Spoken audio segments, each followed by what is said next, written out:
everybody to our last Jazzy Lunch of the Jazz Art Writers South Festival for this year. Jazz Fest is very, very pleased to have had the sound barrier here for our Jazzy Lunches since the month of May. So we are very, very pleased and excited that he's been an outstanding performer for us. So I just want to give him a round of applause and thank him generously for being here. Today he has brought along his friends, the Dauphin Street Stompers, and we're going to let them do their thing. So let's give them a round of applause so they can kick us off in fine style. Thank you. Yeah, I can remember going to New Orleans decades and decades ago, and listening to some of the music. And what shocked me was that they would take a spiritual and they turn it into a jazz song. And I said, how do they do that? You know, usually you think you need more complex material to work with. And so I talked to a bunch of guys, and it got me interested in the genre. And it's really a fascinating era of music. It's during the 20s. It was the 1920s I'm talking about. It was the first time in American history, and still is, when both the art music and the popular music were the same. That you turn on the radio and you heard jazz. You know, you heard Louis Armstrong, you heard all the different groups.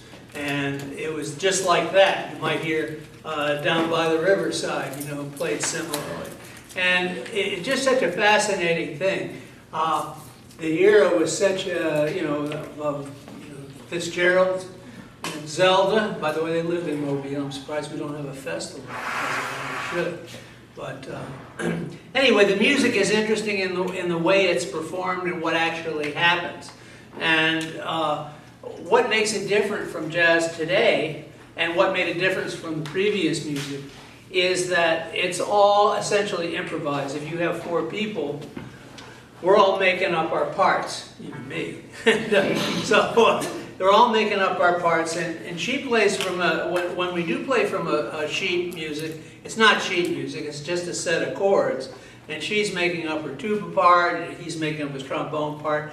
I'm faking around on the banjo, and of course the trumpet player is improvising too. And they had what they call collective improvisation.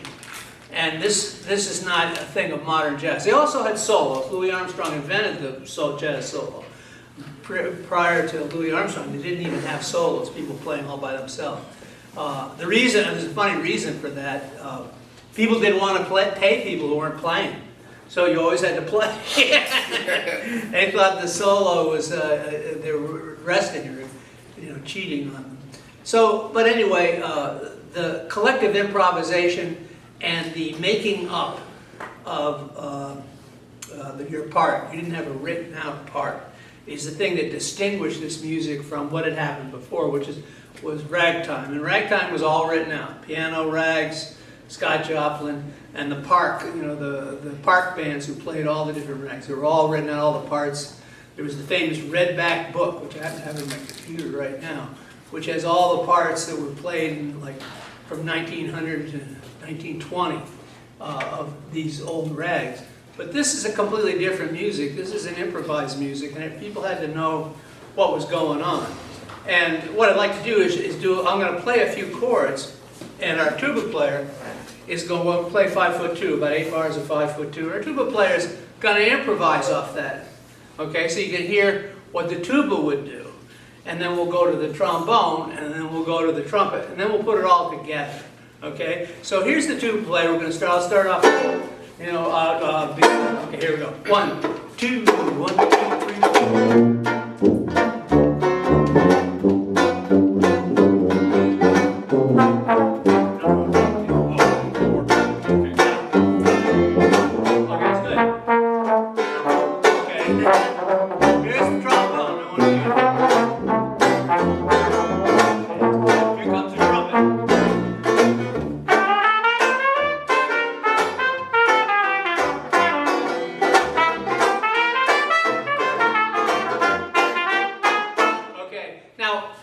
Those are just completely different parts that are made up, but you can put them all together. What holds it all together is the chord progressions, and the changes, what they call the chord changes, are what they call very tonal, and they're very solid harmony, very going through the cycle of fifths.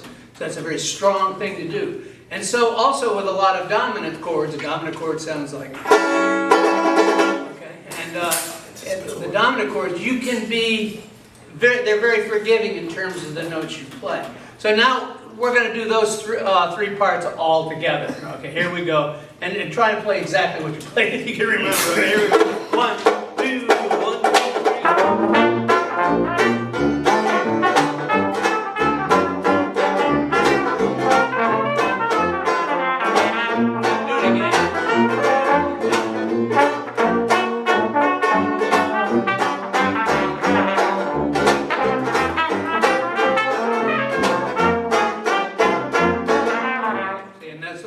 together. They all fit together because everybody's staying in their own lane. You know, the different ranges for these instruments. And so that's what distinguishes this music from music previous to 1900 and today's jazz. When you hear it, what do you think of smooth jazz, right? Or today, or you might think of Charlie Parker, or whatever you think about. But that distinguishes it. They don't do this kind of thing anymore. There is one problem. If we started extending the band, now we sometimes have had a clarinet player, get beyond 6, 7 people, the whole thing falls apart. So if you're going to have a larger band, you have to start writing out parts. Anyway, so what's next? What's happening off of it? Yeah. Got it. Everybody loves my babies. Is that right? All right. Okay. And 1, 2.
The little yeah. 5 and 2 eyes of blue.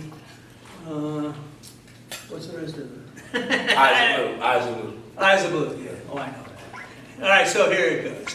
1, 2, 1, 2, 3.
fun playing this type of music and stuff. Like I was telling people before, not last week, but the week that everybody else came and stuff, we have any new people or older people in here and stuff. This music just has a different feel to it. Listen, and I asked people 2 weeks ago, like, how do you feel when you hear this music? What does it make you feel when you hear this music? I automatically get traveled to a simpler time. The first word that comes to mind whenever I hear us play music like this is cartoons. Because I told Doc when we got together in 2018, apparently I've been listening to this music my whole life because Tom and Jerry uses this, the Flintstones uses this, the Jetsons uses some of this music and stuff when they travel to the future. And apparently in the year 2024, we're all still playing Dixieland jazz, according to the Jetsons. Apparently they're right. There's a lot of cartoons that came on back in the day still utilize this style. Tom and Jerry and Bugs Bunny and Daffy Duck and stuff, and Acme Hour and Tex Avery. They still use all of this kind of music. And I was telling Doc, I said, man, I guess subconsciously that this type of music, and I said, Doc, what was the difference between music back then and music now? I said, why was this music so pervasive and why isn't it so pervasive now? I said, I still enjoy this music. And I said, why isn't it mainstream now? And he said, well, the landscape has changed. Buddy Holly said a statement that I vehemently believe to this day. Buddy Holly said that if you want to know a civilization, listen to their music. If you want to know a subgroup of people, listen to their music. The music they listen to, that's their civilization. I said to myself, I said, that can't possibly. But you look around and we have so many different people in here. Everybody in here is going to leave here as to prayerfully go back to their homes, and you're gonna listen to music that speaks to you. Nobody in here is gonna listen to the same music. Yeah, you all are in here and chose to be in here to share your lunch with us, and you listen to this music, and it makes you feel good. And that to me is the ultimate goal of music. It's not to divide, it's to unify. And I'm really glad that y'all chose to be here. So give yourselves an hand. Give yourself an applause. Anybody here from did anybody come last time? Anybody here come last time? Oh, a bunch of people, oh my God, you can't tell any of the same stories. You're up to jokes. Yeah, we're on the joke. Well, I didn't have any jokes last time. We're going to try and get some. That's all right, we can talk a little bit about that. What's up next? I Ain't Got Nobody, and so here it comes. 1, 2, 1, 2.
the banjo. Very low. Appalachia, yeah. This is not the banjo of, bluegrass banjo. It's got 4 strings on it.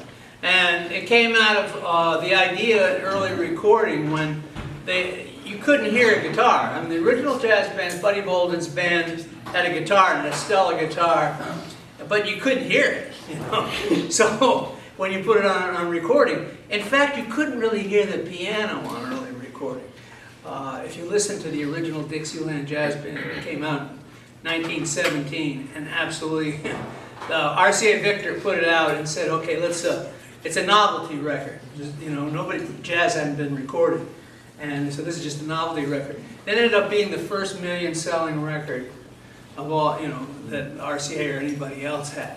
So it became and it hit the country like a brick. It knocked everybody over.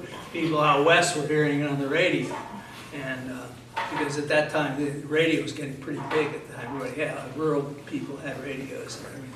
So anyway, if you listen to their stuff, they have a piano and a drummer and a bass player, and I can't hear them when I listen to the recordings. So that was a real problem with early recording. And because they'd set up all the speakers, and the band would sit in front of all the speakers, and they cut the records individually. They'd cut maybe 15 records, and they go and do it again and again. And so what they needed was an instrument which would cut through, which you could actually hear on the recordings. In fact, Scott Joplin's Maple Leaf Rag, many of you are familiar with that. It's a very famous ragtime. Put Scott Joplin on the charts. That wasn't played on a piano originally. It was played on a banjo because that was the only way anybody could hear it on the recording. So they started switching from guitars to banjos so they could record them. And all they would do is take the 4th string off, because that is not a very good modulating instrument. When you put that drone in there, you're basically playing in G and C, and and they're playing all different keys in jazz. So they had to get a 4-string banjo, and they just take the 5th string off and just play it like that. And that became very popular. And the tenor banjo came in, and all these tenor banjos are just a smaller one. And that's one that really stuck in Dixieland. But anyway, this is an interesting instrument. The way I got involved really was I was teaching at South, I think, at the time, and somebody left a 4-string banjo in my office. And I couldn't figure out. I told everybody, I said, did anybody leave a 4-string banjo in my office? They said, no, I don't know. I don't know. They're disposing. Yeah, right. Disposing. Touched it and got the powers of a Well, you banjo. look at my office and it sort of does like a junk room. So there it was, and I had it, and the guy across the hall from me, Frank Jellett, I don't know if you ever took mass from Dr. Jellett or me, I hope. Anyway, he came from England. He was from England, London actually, and and in England they had a funny thing happen. Rock and roll was outlawed when it first came out. They wouldn't put it on the radio, and the government really controlled the radio. And so what happened is they had a revival of Dixieland. And that's what all the young people were doing. And then Frank at that time, right after World War II, in 1950 or so. And Frank Jellett got into playing Dixieland on his valve trombone. So he played Dixieland on his valve trombone, and he came over and said, well, since you have a 4-string banjo, why don't you play? And we started playing together and formed a group called Bordello Rhythm, which is an interesting story in itself, because what happened with the name of Bordello Rhythm is we were trying to get like family gigs, and all this kind of stuff. And Bordello Rhythm is not that might be okay for a punk band, but it didn't really fit. So we changed it to Bayou Rhythm. And that band has been evolving ever since. Dean was in that band, I was in it, and Jellett, now he just retired even from playing valve trombone. Anybody have Frank Jellett, Dr. Jellett? No? Nobody did? I thought maybe you picked up a math course with him. Anyway, so that's the kind of the history of that. And of the banjo. What's next, by the way? Darktown Shutter's Ball. All right, Darktown Shutter's Ball. Here we go, man. 1, 2, 1, 2, 3.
about trombone? Oh, yeah, let's hear about Oh, trombone. yeah. Nobody really cares. Absolutely. Well, trombone's very distinctive. You all know one when you see one. When I was a little kid, I was just fascinated with the way this thing moved back and forth. Trombone's a relatively new instrument in music. In fact, the first time the concerts was by Beethoven, which I know that doesn't sound like that recent, but compared to the rest of music, it's relatively new. The thing that makes it distinctive is this moving slide. And until Beethoven, they thought it was kind of a laugh. They thought it was really for circuses and whatever they had for vaudeville in those days, humor. But the trombone actually lends itself well to jazz because the other instrument in its range would be the baritone, which has got lots of vowels, lots of tubing, doesn't really pierce. And because the trombone's a straight through instrument, it comes through real piercing. So it's great for bands, jazz band, marching bands like the Jags here, the marching Jags. And that's what makes it kind of unique in its place. Now a lot of you sit there and say, well, how do you know what note it is? And the answer is, we don't, actually. The only thing more grating on your ear is an out-of-tune trombone, because we're just kind of hopping around picking out the notes on the distance. The only thing worse is, of course, the banjo. They put us together, so they put the most two grating sounds together.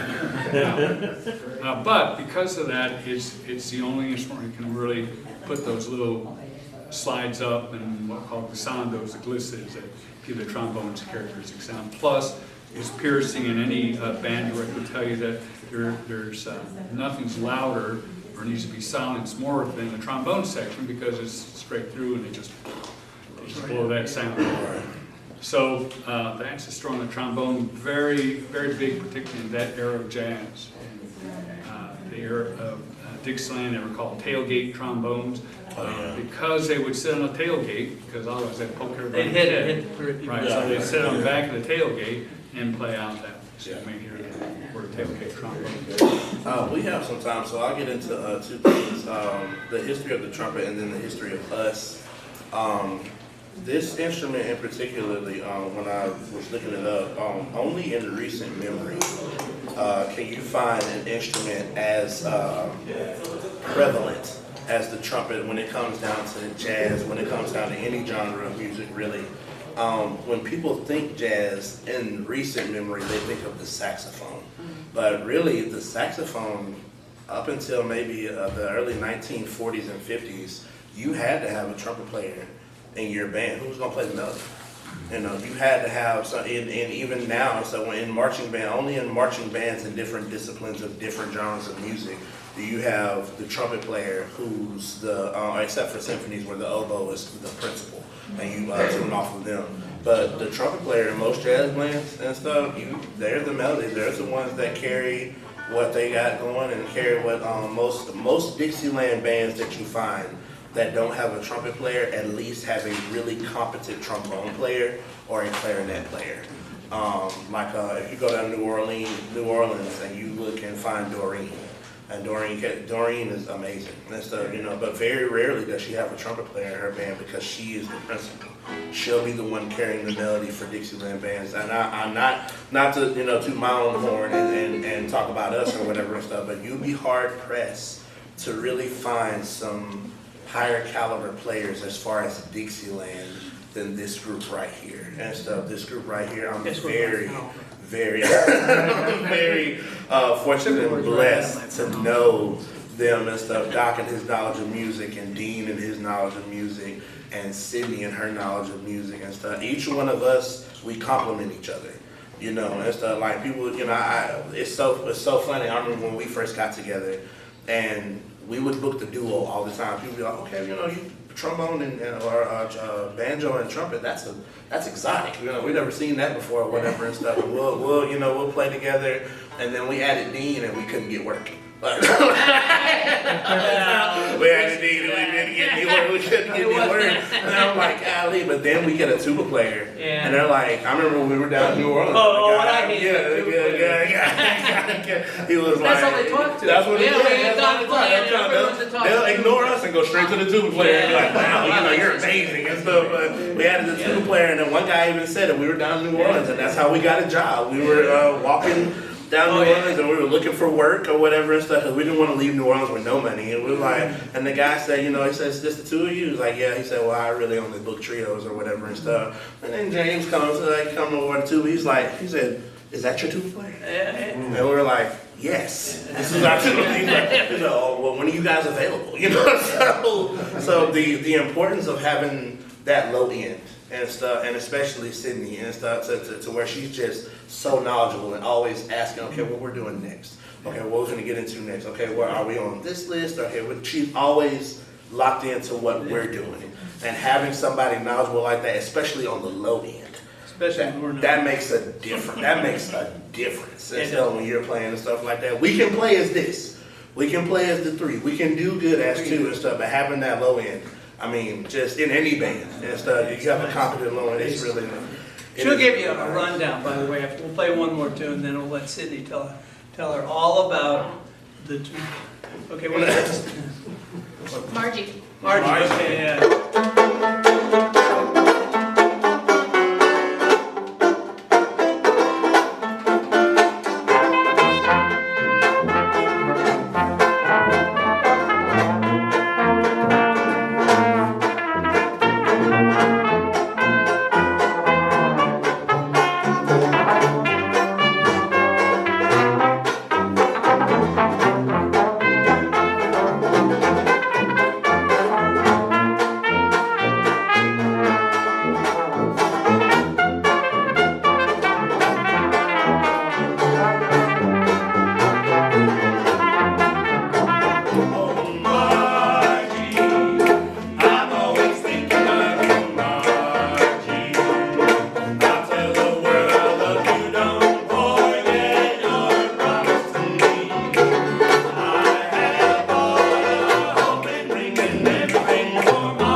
tuba, the tuba.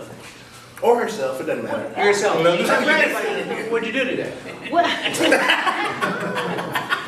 You know, to tag on to what Dean was saying about the trombone, it is, I mean, this is older than this, and I would say kind of evolved from, I mean, and this is an orchestral tuba, which I do have strapped onto me. She comes up, and she is, I mean, typically, yes, I'm supposed to sit down and play, and Wagner, and it's wonderful, and, ooh, speaking of cartoons, let's see.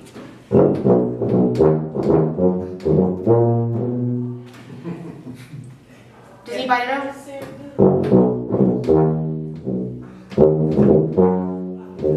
Oh, that's yeah. Right. Yes. No, it's called Kill the Wabbit. Yes, you know, so I first started playing tuba actually in a middle school band out in Mississippi, and I heard the trumpet, and if you had been playing, I'd probably go, yes, that's what I wanted to play. But I didn't like how it sounded, and I didn't want to play the flute, and I didn't want to hear the drum, and I didn't want to like do this with my arm. You love it, that's great. But there was this white sousaphone sitting on the wall, and I'm like, I want to play that.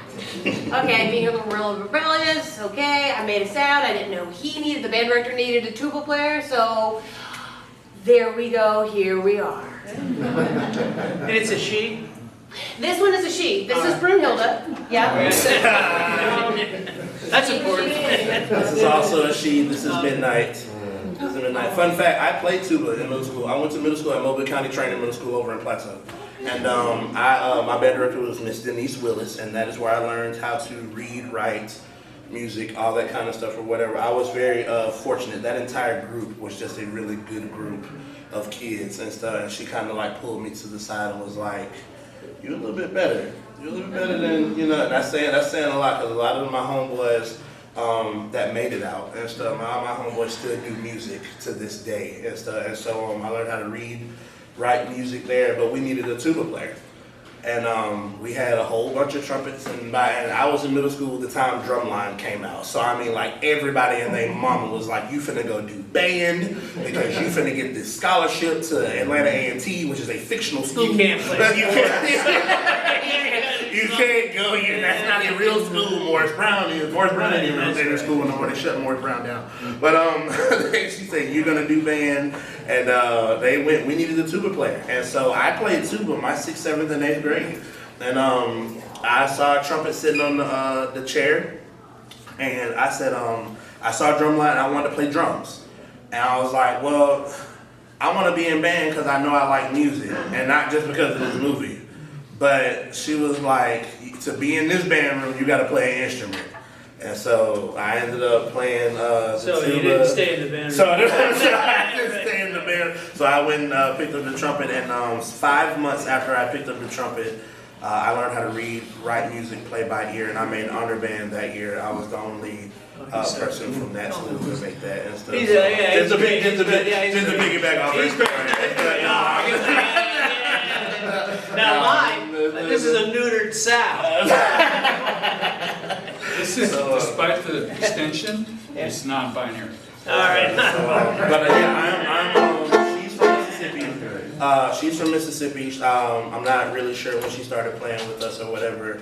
But Doc, From everywhere. yeah, Doc is from upstate New York, and I'm from Mobile, and stuff. Dean is from Chicago, and stuff.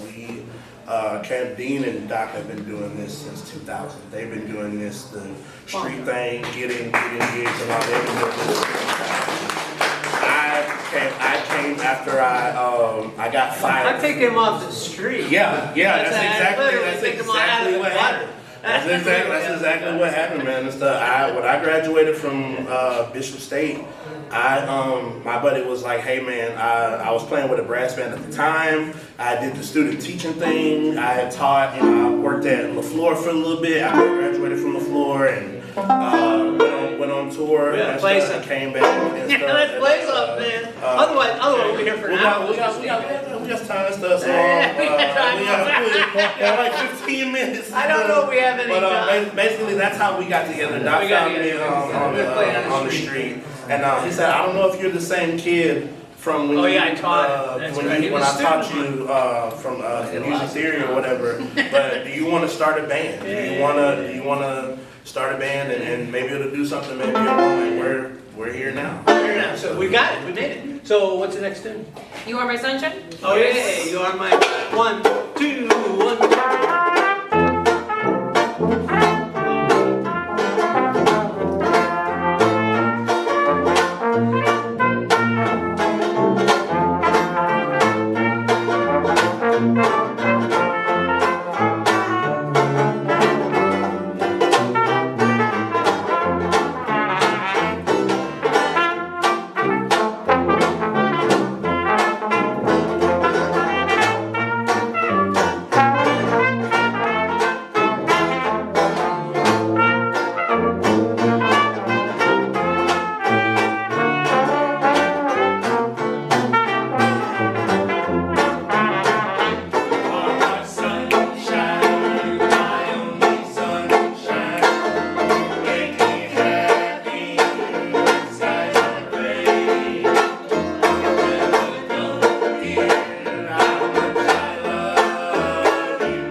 plug our socials. You can find us on Facebook at Dauphin Street Stompers. That is our Facebook page and stuff. You can take all the pictures, videos you want. It's Dauphin Street Stompers on Instagram as well. So make sure you use the hashtag Dauphin Street Stompers so we can find the videos. I take them and post them to my site.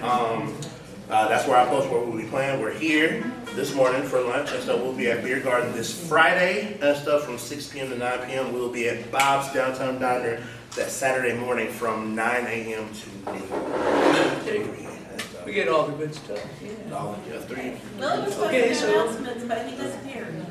So I don't know what happened. Hi.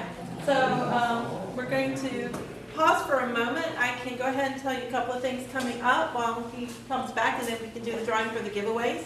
So we have giveaways at every event. So what we have coming up is 2 more events.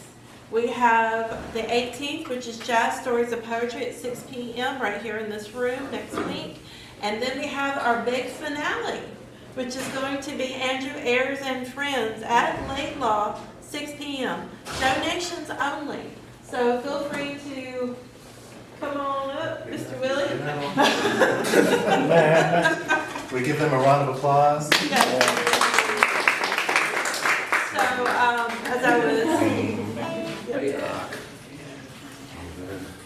So as I was saying, 20th is Andrew Ayers. We've got flyers. The tickets are donations only. So feel free to make a small donation to Jaws Fest for the upcoming events. You want to take over from there? I can. And when you're donating to the Jaws Festival, you are donating to multiple causes. So that is youth artworks, celebrating Mobile jazz, and other community events that we're putting together to create platforms for artists in our community. So we're very, very appreciative of the donations, and we appreciate your support in every single way. So, as Paula was saying, our next upcoming events are this coming Tuesday night. We'll have Jazz Stories and Poetry. That's going to be the 18th of June. It'll either be in this room, depending upon what happens. We'll be in this room at 6 p.m. for that last Jazz Stories and Poetry session, and that should be a great time to experience the connection between jazz and poetry. We appreciate all of our poets coming out and doing the thing that they do, which creates a crazy, amazing atmosphere, guys. It's really amazing. And then we'll have our closing celebration on Thursday, June 20th with Andrew Ayers, as she was saying. That's going to be at Layla Performing Arts Center. Admission for that concert is by donation, so you can do your donation now. You can do your donation when you come into the building at Layla. But you will have a welcoming concert to greet you at the door, and I'm going to kind of leave it as a surprise, but it's going to be a great, great time. We might even have some friends on the stage today that might be joining us for that great concert on the 20th. So Andrew Ayers is a student here at the University of South Alabama. We are very, very pleased to have him performing in our festival, and he's closing us out. And if you don't know him as a performer, he is an outstanding jazz performer. Outstanding jazz performer. So this is going to be a concert you will probably never forget, and we're really, really pleased to have him here as part of the festival and at Layla Performing Arts Center. So come on out, June 20th, we'll close everything down in fine style. We definitely welcome you. So things that are coming up, we'll have a little bit of a preview coming up for 2025, and I don't want to get too far, but we will welcome the Sound Barrier back in the month of October to preview our 2025 celebration, which will be kicking off May 22nd of 2025, and we will celebrate the ladies of jazz. And I mean Ella, Billy, Sarah, Dinah, Carmen, and all the rest of them. Sydney? Sydney? Why not? Very important. So we'll be celebrating the ladies of jazz next year, and so we'll get ready for that. We're really preparing for that really, really heavily. We're very, very excited for that. I'm honored Yes, sir. to be there. Yes, sir. We're so very, very glad to have you. Now, I do want to make a couple of mentions about the galleries. Please take an opportunity to look through all of our galleries. There's a gallery here on the first floor, which includes our friend here. If you haven't seen the likeness of him on the wall here, take a selfie, all right? I promise you, that's going to be a great memory, all right? And then we have a gallery on the second floor which celebrates spoken word in Mobile and our poetry community. And on the third floor, we have our Jaws Youth exhibit, which is over 200 pieces by people under the age of 18. We're very, very pleased with that collection, and it will tour the city, hopefully in the libraries and some other locations. We're lining it all up, but we're really, really excited about the exhibit. So before they leave here in the next few days, please take an opportunity to look through all the exhibits and enjoy that beautiful artwork. It's very much appreciated what we do here. And then the last thing I'd like to mention is about selfies. Please feel free to help yourself to take selfies with these guys. $20. Okay, well, they set their price. They set their price, right? By the way, we do have CDs. Don't forget to do that. To take a selfie with these guys, with our mascot, which is, I think he's over here around the corner, outside the door there. And on the third floor, we have a selfie station that you can actually take pictures if you enjoy the exhibit, enjoy everything that we've had in the festival. So great opportunities to remember everything we did this year in the festival. We appreciate y'all coming out to Jazzy Lunch. Have you had a good time? Have you enjoyed yourself? Yes? All right, we're going to give them a chance to do one more song. we gotta do drawing, hang on. Okay. Don't forget about my fun, hang on. Okay. That was work. Okay, now we get to have some fun. Okay. Number one? Let's see, this is, and we have items. two goodies today. Goodies. Anita Lovelady, She Anita? left. Okay, you have to be present to She win. left. Yeah. So, Okay. Sheridan Smith? Sheridan? oh my goodness. No? We're on a roll. There were some people that left early, Yeah. about 12:30. Did that? They're missing out. Now what? Tanya Wicks. Tanya.